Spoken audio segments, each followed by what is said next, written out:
conosco. E a palavra do Senhor diz assim: vinde a mim, todos. Vinde a mim, todos os que estáis cansados e sobrecarregados, e eu vos aliviarei. Tomai sobre vós o meu jugo e aprendei de mim, porque sou manso e humilde de coração, e achareis descanso para a vossa alma, porque o meu jugo é suave e o meu fardo é leve. Nós agradecemos ao Senhor por essa palavra, que em um momento de guerra, de desespero, de cansaço, Ele está aqui pronto para nos socorrer. E nessa noite eu pergunto para vocês: quem está cansado?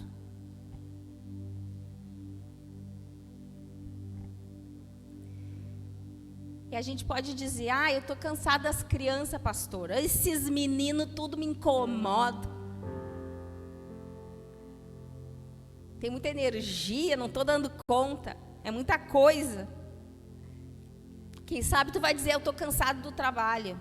Ou da falta dele, Quem sabe cansado de estar em casa, está pedindo um trabalho para o Senhor e ainda não conseguiu. Que fazer nada cansa também. A gente às vezes enche o saco. Tem uma hora que a gente precisa, achar o que fazer, que nem diz o outro. Até das férias a gente cansa. Quem sabe tu vai me dizer assim: eu estou cansada do cônjuge. Eu não vou falar nem do marido nem da mulher, porque tem as duas versões aqui. Eu posso dizer que eu estou cansada do marido, e o marido pode dizer que está cansado de mim.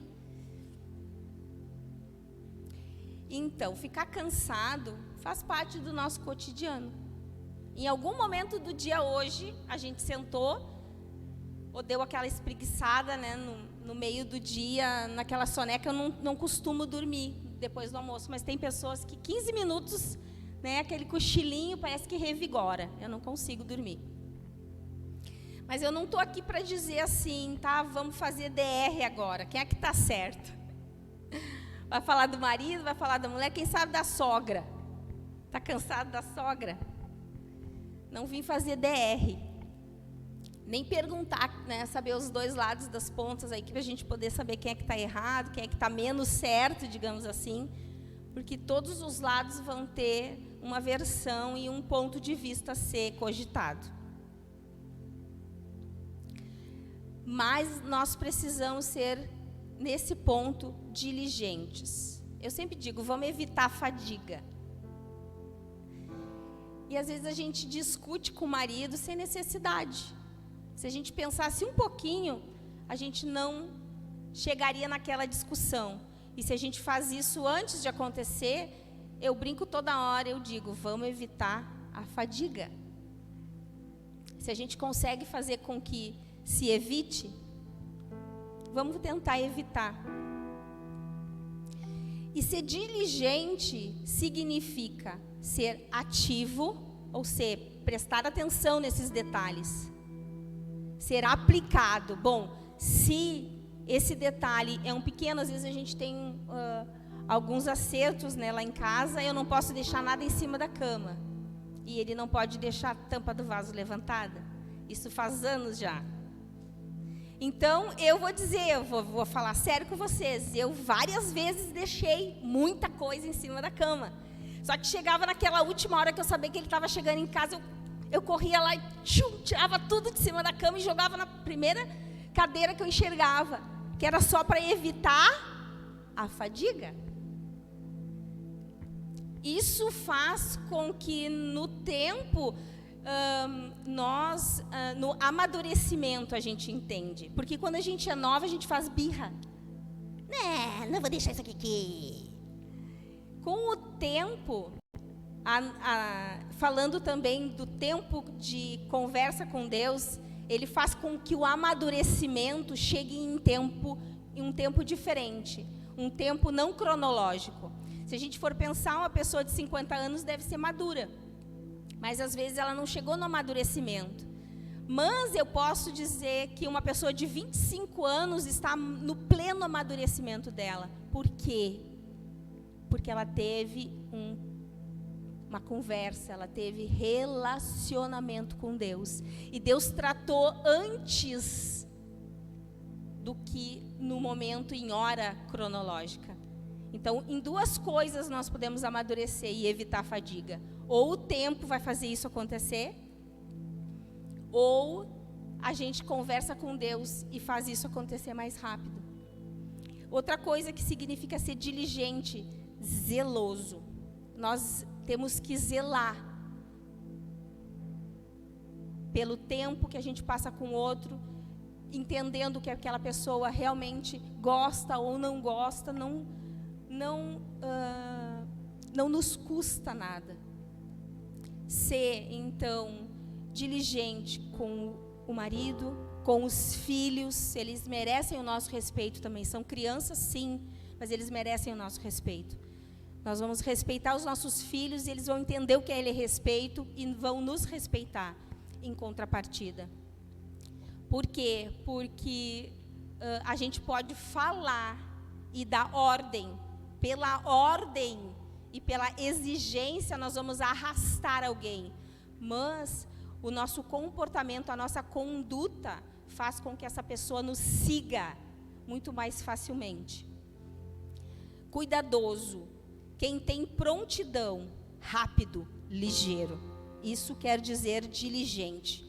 E fazendo referência a essa palavra, em Eclesiastes 10:10 diz o seguinte: se você deixa o machado perder o corte e não afia, terá de trabalhar muito mais.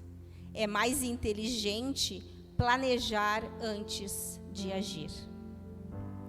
Então, se nós entendermos que prestar atenção nos detalhes de convivência, de relacionamento, vai evitar a fadiga, aqui fala exatamente disso. A gente tem que ser inteligente.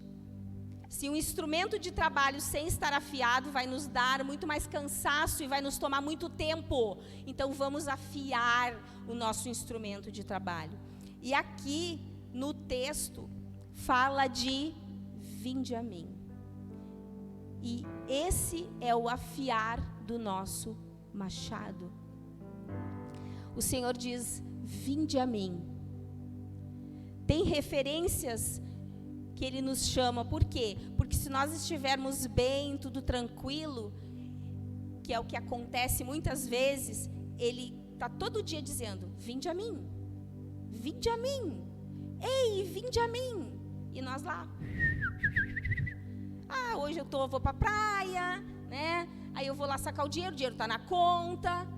Deixa o dinheiro não estar na conta para tu ver dizer, aí o que Ele vai dizer? Vinde a mim, cansada sem dinheiro. Aí tu vai escutar. Mas se isso não está acontecendo, a gente enche a nossa cabeça de outras coisas, mas não quer dizer que Ele não continue dizendo todos os dias, ei, vinde a mim, ei, vinde a mim. Vem evitar a fadiga. Por quê? Porque se nós entendêssemos que antes de ficar cansado, e o texto vai discorrer em outros aspectos, a gente fosse conversar com Ele, a gente evitava o cansaço, a gente evitava a fadiga. E quanta coisa a gente pode agora pensar assim, poxa vida, eu sofri porque eu não planejei. Eu sofri porque meu machado estava sem fio, porque eu não fui conversar com Ele. Lá, nesse diálogo, nesse relacionamento, Ele podia ter dito, a pessoa que tu deveria ter casado, Ele poderia ter te dito, quando tu ficou entre 2 empregos e escolheu nas tuas avaliações, né? Quem sabe tu escolheu pelo valor melhor, e não era, porque se tu tivesse entrado na empresa que te pagava menos, hoje tu estaria em chefia, ou tu estaria evitando a fadiga com um patrão que não te reconhece, com horas a mais de trabalho que ele não te pagou pela hora extra, e assim sucessivamente. Porque aos nossos olhos, naquele momento, a decisão melhor é aquela, mas nós não sabemos o futuro. E só nós vamos evitar a fadiga se a gente for falar com Ele, se nós tivermos relacionamento. Esse é o nosso dia a dia. Nós não estamos aqui vivendo nesse mundo simplesmente por viver. Nós estamos aqui para desfrutar do mundo, para viver o melhor para comer o melhor desta terra, e só nós vamos desfrutar desse mundo se nós tivermos relacionamento.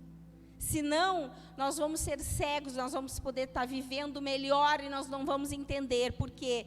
Porque sem relacionamento, a gente não vai entender que aquilo que nós estamos vivendo é a melhor parte de Deus para a nossa vida. Nós vamos estar reclamando, você pode estar vivendo o melhor manjar da vida. Nesse momento, Deus pode estar transbordando o melhor manjar que Ele tem para ti. E o que tu está fazendo? Tu está murmurando. Porque tu não entendeu ainda o propósito, não entendeu em que situação, onde Ele te colocou, como Ele te colocou e por que tu está vivendo aquilo. E aí tu reclama. Ele disse, venham todos a mim. E a gente podia ter ido antes de estar cansado. E ele continua no texto. Vem quem está cansado e vem quem está sobrecarregado. Sobrecarregado já fala de uma carga extra, de algo que nós poderíamos ter evitado. Porque se a gente não planeja, nós acumulamos tarefas e não completamos, ou seja, não fizemos nada bem feito. Não terminamos aquilo que nós começamos na segunda, porque na quarta alguém pediu ajuda e tu começou uma nova tarefa, só que a de segunda tu deixou pela metade. E quem te pediu ajuda na quarta, tu não conseguiu terminar, porque na sexta outra pessoa te pediu ajuda. E tu não sabe dizer não, aí o que tu faz? Tu ergues teus braços, acha que é polvo e quer carregar o mundo. Nós vivemos algo aqui nessa obra que realmente a gente não tinha como escapar. Era algo que nós precisávamos fazer e todos ficamos sobrecarregados. Pastora, eu não te vi aqui. Verdade, eu não estava. Mas eu me sobrecarreguei em casa para o meu marido estar aqui. Eu fiquei sem ele. Eu deixava tudo pronto para quando ele chegasse, a comida pronta, a cama arrumada. Eu atendi os meus pacientes e os dele. Eu levantei de manhã sozinha e fui trabalhar sozinha, eu voltei do trabalho sozinha. Então, de alguma maneira, eu também me sobrecarreguei. Então, naquele momento que nós estávamos aqui, não tinha uma escapatória, nós precisávamos terminar aquela obra. Mas, quanta coisa tu não precisava estar fazendo junto com esse a fazer, que tu podia ter evitado e deixado menor um pouco a carga. Isso a gente tem que entender, que nós temos um limite. O relacionamento com Deus evita a fadiga. E existe uma ordem para as coisas. Primeiro, você, homem ou mulher, é filha ou filho de Deus. Isso é número 1. E esse número 1 quer dizer que o teu relacionamento com Deus vem em primeiro lugar. Afiar o machado vem em primeiro lugar. Depois nós somos esposas, esposos ou filhos. Depois nós somos pais ou mães. Depois nós temos trabalho, responsabilidades sociais, convívio fora de casa. Isso faz com que o ser humano cresça. Ele convive em sociedade, ele sabe que o mundo não gira em torno do seu umbigo. É necessário que nós saiamos de casa, né, do relacionamento em casa, onde nós temos o pai protegendo, a mãe protegendo, ou eu sendo protegida pelo meu esposo, ou eu de alguma forma protegendo ele. Nós precisamos ter relacionamento fora desse ambiente, para crescer como ser humano. E depois, nós temos a igreja. Você não pode negligenciar o seu relacionamento com Deus, ficando de segunda a segunda aqui dentro. Você não pode negligenciar o seu papel de esposo ou esposa em casa. Nós temos um papel dentro de casa. E hoje, no mundo moderno, eu não posso dizer que o meu papel é lavar roupa e cuidar da casa. Porque se a gente divide o valor que entra dentro de casa e sustenta a casa junto, a gente divide essas tarefas. Isso não quer dizer mais. Mas a gente faz coisas um para o outro em amor. Não me custa servir ali ele, fazer a melhor comida, se é a minha vez de cozinhar. Não custa eu tratar a roupa de um bom agrado para ele. Não me custa. Isso tudo aos filhos. Nós não podemos deixar nossos filhos em casa, deixar com a vizinha, com a fulana, com a ciclana, e achar que vai vir para cá, vai passar a semana inteira aqui, até pela obra, e deixar as nossas responsabilidades de casa com outras pessoas que não somos nós, os verdadeiros responsáveis. E isso Deus nos dá, essa ordem, é bíblico. Primeiro o nosso relacionamento com Deus, depois a nossa família, depois o nosso trabalho, depois a igreja. Em João 16, Jesus está ali se despedindo já dos apóstolos, do povo que ele teve naqueles 3 anos. Ele já está falando sobre a sua crucificação, sobre a parte que ele já vai deixar o povo. E naquele momento ele começa a ficar aflito, porque ele ficou 3 anos ali junto, dizendo, olha, vai para cá, vai para lá, cuidando os discípulos, doutrinando, e os discípulos, o povo. E ele já começa a ficar angustiado e diz, no finalzinho do capítulo, versículo 33b, no mundo passai por aflições, mas tem de bom ânimo, eu venci o mundo. Era um período que ele sabia que ele ia ser retirado do convívio, porque o convívio que Jesus tinha tido naqueles 3 anos era forte, deu alicerce, o mestre estava lá, eles alimentaram multidões com o mestre, eles estavam no barco quando a tempestade veio com o mestre, eles tinham passado várias situações com o mestre. E Jesus pensou, eles vão ficar só agora, eu preciso fortalecer eles. E ele fala então de um relacionamento que ele tinha com o Pai, o qual o fortaleceu. E ele queria o mesmo para o povo, quando ele fosse assunto aos céus. E no 17, depois do final do 16, no 17, João 17, ele começa a falar.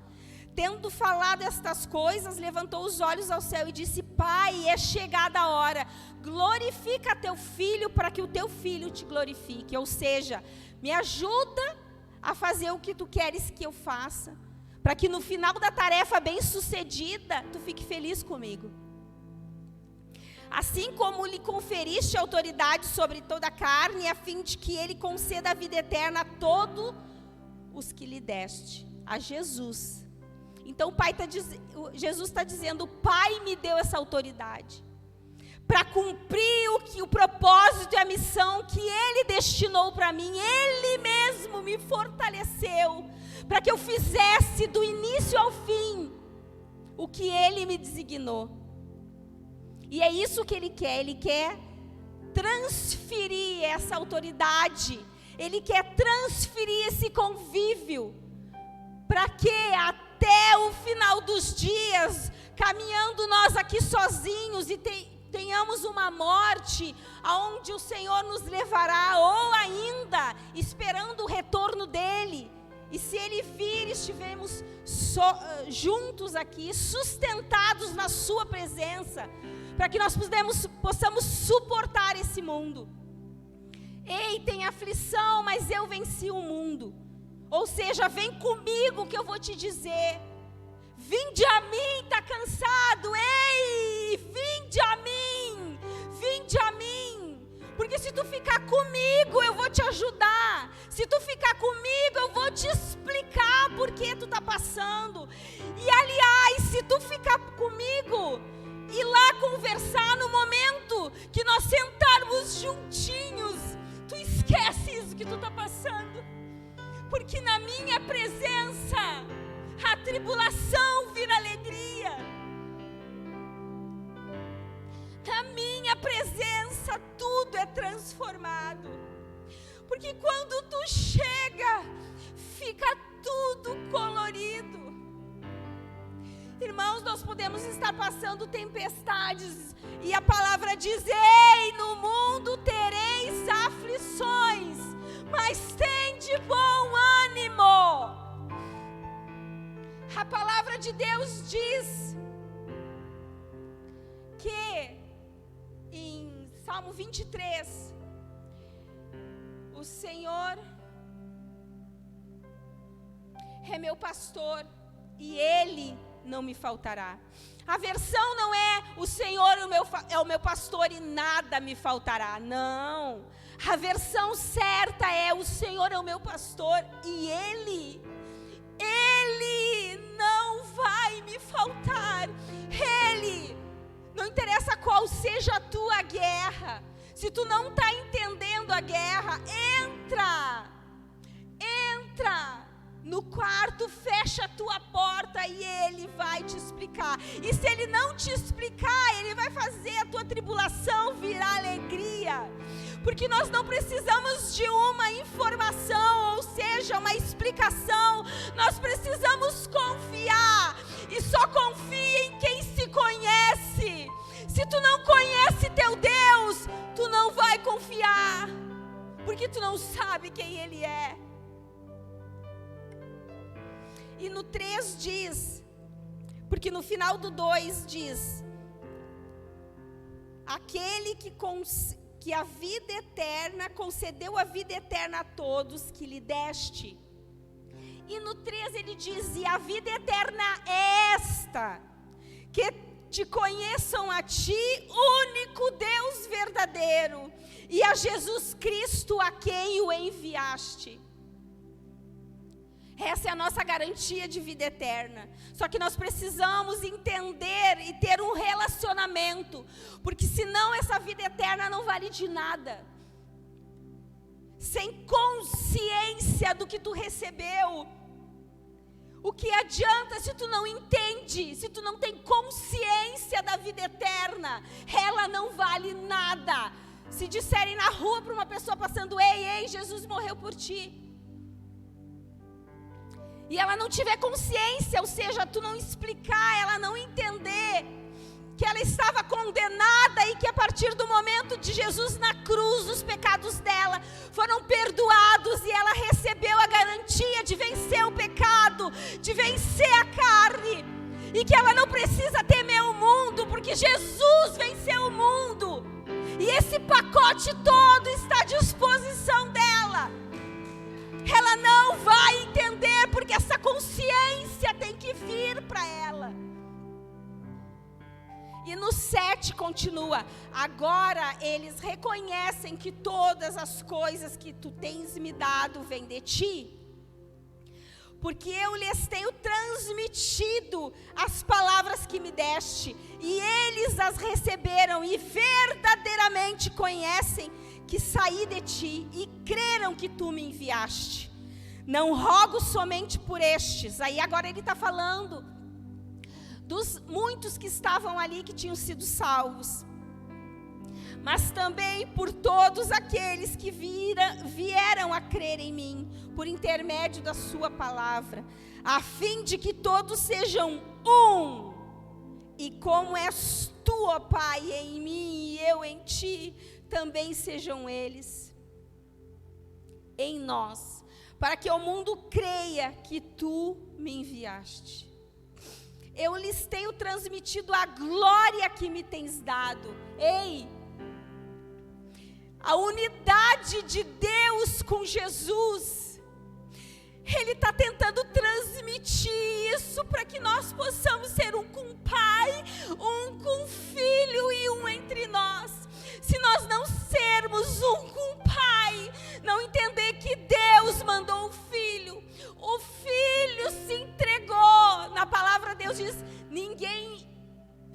que eu me entregasse, eu me entreguei. Jesus disse: eu não fui obrigado a nada, eu me entreguei. Então ele diz: eu transmiti a glória, toda aquela força, aquele poder que Deus deu para Jesus, porque suportar a cruz não era fácil. E naquele último momento Jesus ainda disse: Pai, se possível, afasta de mim esse cálice, todavia que se cumpra a tua palavra, que se cumpra o teu querer, que se faça a tua vontade. E isso quer dizer que no momento da nossa aflição essa que muitas vezes Deus está dizendo: ei, é o único jeito de eu te dizer, vinde a mim. Tu está disperso demais. Outras vezes Ele está te tratando, querendo que tu entenda o caminho errado que tu está te tomando. E Ele precisa fazer tu voltar atrás. De novo Ele te chama a atenção, Ele está te doutrinando, Ele está te corrigindo. E assim Ele está transmitindo a glória para que nesse mundo aqui, na carne que nós temos, nós possamos ser sustentados pela glória de Deus, transmitida para Jesus, que agora Ele transmitiu para nós. Porque carne não serve para nada e vai ficar aqui, mas o nosso espírito, ele vai junto ao Pai. E o nosso desejo diário, de fôlego, como se nós não respirássemos, é a sua presença, é a necessidade de estar com Ele, é isso que nos garante o respirar de todos os dias. Hoje eu dizia para Camila: sabe como é que a gente tem que se sentir? É como se a gente fosse viajar. Viajar é bom? É. Só que quando a gente volta para casa, qual é a sensação? Voltei para casa, não é? Por mais que seja aquele barraquinho, tu viajou, te divertiu, quando tu volta para casa, tu tem aquela sensação: eu voltei para casa, minha cama, meu cheiro. E é isso, nós não somos daqui, nós estamos de passagem, e nós queremos dizer: Senhor, eu quero voltar para casa. Pai, deixa eu voltar para casa. Eu amo a minha família, eu amo as minhas netas, eu almejo vê-las crescer, mas a sensação de ver Ele, eu acho que se eu for arrebatado um dia e alguém me acordar aqui no chão, e eu estar lá no tete a tete com Ele, e eu acordar aqui e você: ai, olha, cuida, acorda e sai correndo, porque provavelmente eu vou dar um murro rápido, sabe aquele instantâneo? Pá! Porque tirou eu dele. Essa é o meu anseio. Eu quero fazer a sua vontade, não chegou a minha hora ainda, porque no momento Ele vai me chamar. Nós estamos aqui por um propósito: crescer, ter relacionamento, entender qual é o nosso chamado, o que Ele quer que nós façamos, assim como Ele deu o propósito para Jesus. E Jesus disse aqui: Pai, me glorifica. Ou seja, me ajuda a fazer o que Tu queres, para que eu Te glorifique. Ou seja, me ajuda a completar, para que Tu fique feliz comigo, Senhor, para que eu cumpra aquilo que Tu me destinou a fazer. E Ele continua: para que eles sejam um em nós, eu neles e Tu em mim, a fim que sejam aperfeiçoados na unidade, para que o mundo conheça que Tu me enviaste e os amaste, como também amaste a mim. Então Jesus está dizendo: ei, Ele me enviou porque ama vocês, assim como Ele me ama. Aí vocês podem pensar: Deus ama o Filho? mesmo tendo tirado ele lá de cima do bem bom, para passar o que passou aqui por nós. E aí quando nós passamos uma dificuldade ou outra, a primeira coisa que a gente diz: Deus não me ama, eu estou passando isso. Não. Primeiro entenda o que você está passando, mas precisa o quê? Ter relacionamento. Eles reconheceram que Deus era o único Deus, que Ele enviou Jesus, que Ele foi capacitado por Deus, e agora Ele precisava voltar. E aí Ele disse: capacita eles, transmite a glória que Tu tens me dado, para que eles sejam um, como nós somos um, e um entre eles. Sejam um com Deus, sejam um entre eles. Primeiro nós precisamos ser um com Deus. Vocês sabem que você mede o relacionamento que a pessoa tem com Deus pelo relacionamento que ela tem com as pessoas. Ninguém consegue se relacionar com um irmão se não tem relacionamento com Deus. Então você pode prestar atenção à pessoa que está sempre nas confusões dentro da igreja, armando discussão, contenda, é porque não tem relacionamento com Deus.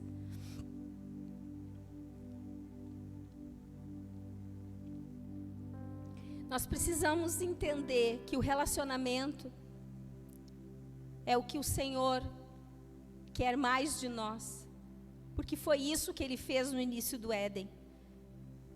Todo dia no entardecer Ele ia ter com Adão, e foi isso que Ele perdeu, e foi isso que Ele fez Jesus trazer novamente. O que havia separado o pecado do homem com Deus, Jesus fez a ligação de novo, e agora nós temos acesso ao Pai, nós temos acesso ao novo relacionamento. E em João 14, 23 a 26 diz assim: respondeu Jesus: se alguém me ama, guardará a minha palavra, e o Pai o amará, e viveremos para ele, e faremos nele morada. Quem não me ama não guarda as minhas palavras, e a palavra que estáis ouvindo não é minha, mas do Pai que me enviou. Isto vos tenho dito ainda convosco. Mas o Consolador, o Espírito Santo, a quem o Pai enviará em meu nome, esse vos ensinará todas as coisas, e vos fará lembrar de tudo o que tenho vos dito. Se você não chega em casa, não consegue meditar na palavra que recebeu aqui, entender o que Deus está querendo dizer com essa palavra naquela noite, ao passar as semanas, nós temos que meditar em casa, guardar no nosso coração, cumprir o que nós ouvimos aqui.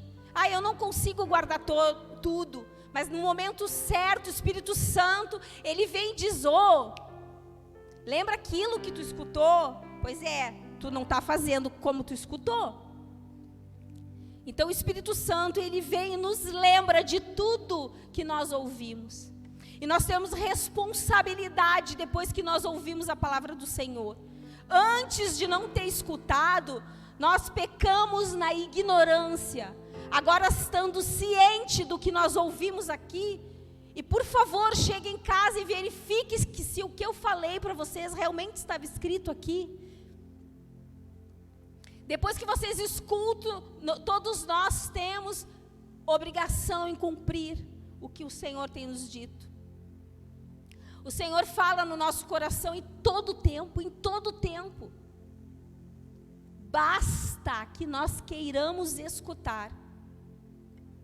Aqui ensinadas as palavras do Senhor, assim como Jesus diz: ei, eu ensino vocês, e essas palavras não são minhas, são do meu Pai. Então aqui a gente pode dizer a mesma coisa: ei, está aqui. Algum problema? Fala direto com Ele. Por quê? Porque nós temos muitas vezes a intenção de querer resolver os nossos problemas dentro da igreja, em alguma oportunidade, por favor, ora por mim, pastor, me ajuda, porque eu estou com tal problema aqui, porque eu estou com tal problema assado. Sabe o que isso significa? Que você coloca fogo na sua casa todos os dias. Você mesmo. Com gasolina ainda. Depois vem para a liderança da igreja, para que alguém apague o incêndio que você mesmo fez. Por quê? Porque não teve relacionamento. Porque, no mínimo, antes de começar qualquer coisa, você não perguntou nem para Deus e nem para nenhum de nós. Você tomou as suas próprias decisões. Botou fogo na tua casa e depois nos chamou para apagar o incêndio. E nós não fomos chamados como liderança, como servos do Senhor, para apagar incêndio. Nós fomos chamados para ter responsabilidade sobre a palavra, para ensinar o que está escrito na palavra, não mudar uma vírgula da palavra. E o que muda é isso, é o tanto que você dá de ouvido para Deus. Porque Ele continua a nos chamar. E Ele continua falando no texto: tomai sobre vós o meu jugo e aprendei de mim. Jugo significa andar junto, cangado, para quem não sabe. É uma canga onde antigamente se colocava para arar boi. 2 bois ficavam juntinhos, não tinha como tu te mexer. Tu bota ou de ferro ou de madeira e tu canga os 2. E os 2 têm que caminhar juntinhos no mesmo trote. E é isso que Deus está dizendo, que Jesus está dizendo: ei, tomai sobre vós o meu jugo, a minha canga, que aí vocês vão aprender de mim, que sou manso e humilde de coração. E aí sabe aquela gritaria toda que a gente está fazendo? Ai, tu não me ama, eu fui abandonada, ninguém me ama, o fulano não me olha. Canga nele, que aí ele vai te falar, vai te baixar a bola, que aí tu vai entender que quem estava errado era tu mesmo.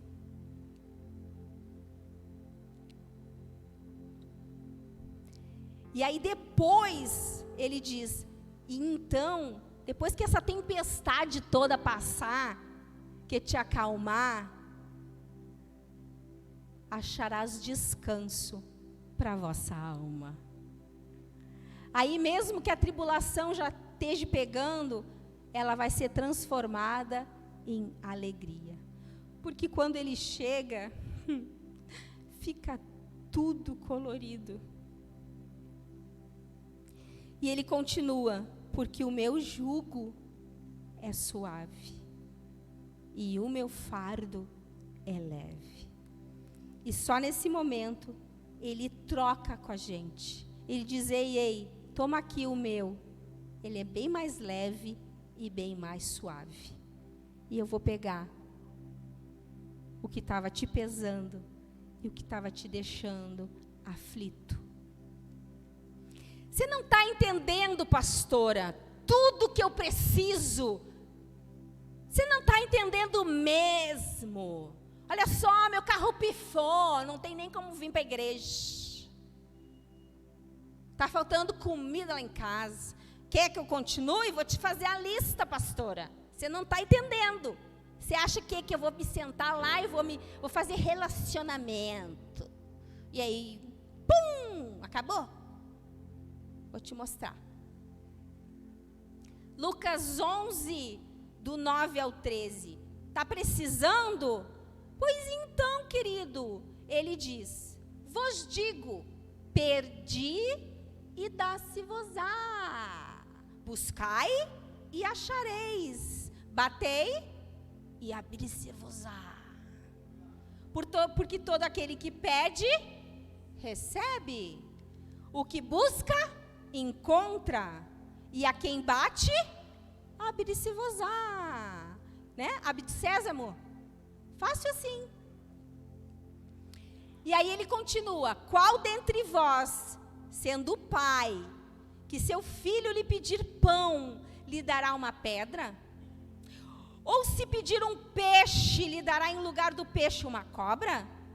Ou se lhe pedir um ovo, lhe dará um escorpião? Ora, se vós, que sois maus, sabeis dar boas dádivas aos vossos filhos, quanto mais o Pai Celestial vos dará carro novo, comida, roupa lavada? Ah, não! O Espírito Santo, a presença. A mesma coisa que nós fazemos com os nossos filhos quando a gente se ausenta. Vai trabalhar, fica 12 horas fora. Aí diz: papai já volta. Quando o papai voltar, o papai te traz um presente. O que tu quer? Ai, papai, eu quero jujuba. Aí quando tu volta de casa, tá lá jujuba para ele. Aí Deus está dizendo aqui: ó, vou te encher de presente.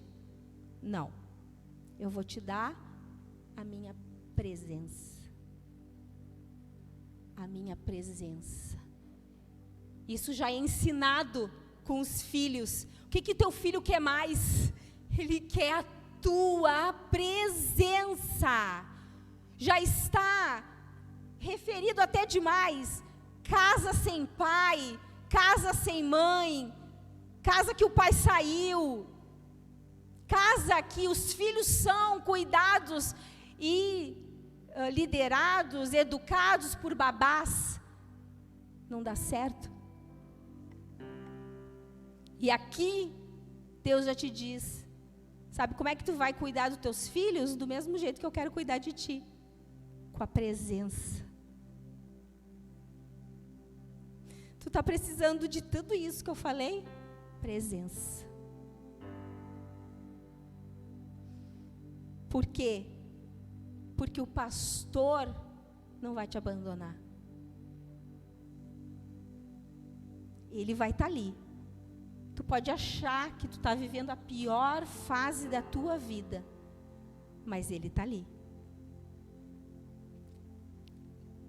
Buscai primeiro o reino de Deus e a sua justiça, e todas essas coisas que tu está precisando serão acrescentadas. Porque quando o Pai chega, fica tudo colorido.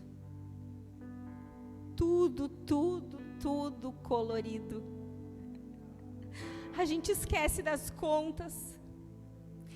Tu pode ter assim um desafio de segunda-feira. Sabe aqueles desafios que a gente pensa? Que passou o fim de semana, o banco está fechado, nada pode acontecer. Aquele desafio de segunda-feira. Experimenta ir para a presença. Cara, tu esquece da conta. Porque Ele te toma e tu só quer Ele naquele momento, só quer saber do Pai. Ele começa a falar contigo, Ele fica te contando: ei, eu vou te contar os mistérios, o escondido, tu só vai saber na minha presença. E é isso que Ele nos traz nessa noite. Filho, do que tu está precisando? Eu estou aqui. E eu te dou toda a minha presença. Por quê? Porque no 13, no final de Lucas, que eu li para vocês, diz: ora, se vós que sois maus sabeis dar boas dádivas aos vossos filhos, quanto mais o Pai Celestial não dará o Espírito Santo àqueles que lhe pedirem. Peça e abrir-se-vos-á. Busca e achareis. Batei e abrir-se-vos-á. Sabe quando que é feito os maiores avivamentos? Quando uma pessoa resolve entrar no quarto, na igreja, em qualquer lugar e dizer: Senhor, eu não saio daqui. e bate. Ele não só pede, ele busca e ele bate. Ele pede, ele busca e ele bate. Ele pede, ele busca e ele bate. Porque só pedir não chega, só buscar não chega e só bater não chega. Por quê? Porque essa unidade fala de essência. E é isso que Deus está dizendo. Ei, Jesus disse: Pai, faz com que eles sejam um como nós somos um em Ti. E faz com que eles sejam um em nós e entre eles. Porque um avivamento só se faz assim, quando todos pedem, quando todos buscam e quando todos batem.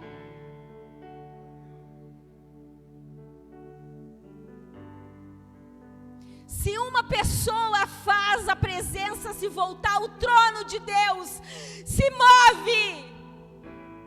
E Ele está procurando aqueles adoradores que buscam Ele em espírito e em verdade. E os seus olhos estão sobre a terra. E Ele busca esses adoradores. Imagina se nós entendermos essa palavra hoje, guardarmos ela no nosso coração e pensar: eu vou no culto, ajudar eles a pedir, a buscar e a bater, a pedir, a buscar e a bater.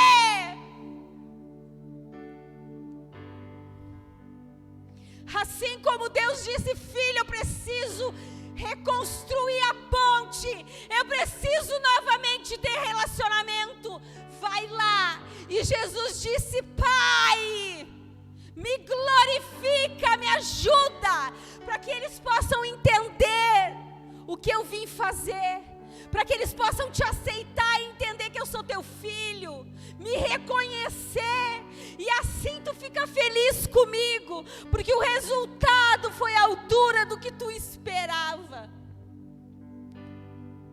Se todos os dias de manhã, Senhor, eu quero pedir, buscar e bater, me ajuda, Deus, nesse dia, fazer da melhor maneira possível, para que pelo menos no fim desse dia tu fique feliz comigo. Porque, queridos, não se frustrem com os desejos da carne. Nós não temos nada com a carne, como eu disse para vocês, nós não somos daqui, a carne vai permanecer aqui. O nosso espírito vai voltar para o Pai, lembra? Eu quero voltar para casa. Então, muitas vezes, em um tropeço ou outro, a gente se desespera e diz: aí nesse momento que Deus não nos ama mais, porque nós pecamos, que agora já não tem jeito mais, não. Ei, Ele está trazendo novamente nessa noite, dizendo: ei, eu te chamo todos os dias a um novo relacionamento. Porque essa estrada é longa, tem muita caminhada ainda. Tem muito tempo ainda e nós precisamos acertar teu passo. Vem comigo. Vem para esse relacionamento, que eu vou te ajudar a acertar esses pontos. Mas guarda a minha palavra. Hoje eu tenho que ser melhor que ontem, e amanhã melhor que hoje. E aguardar a vinda do Senhor, com os nossos feixes, com a nossa mão cheia daquilo que Ele nos colocou, individualmente para cada um. Vamos nos colocar de pé. Eu quero nessa noite que você pense nisso. Senhor, eu quero pedir, eu quero buscar.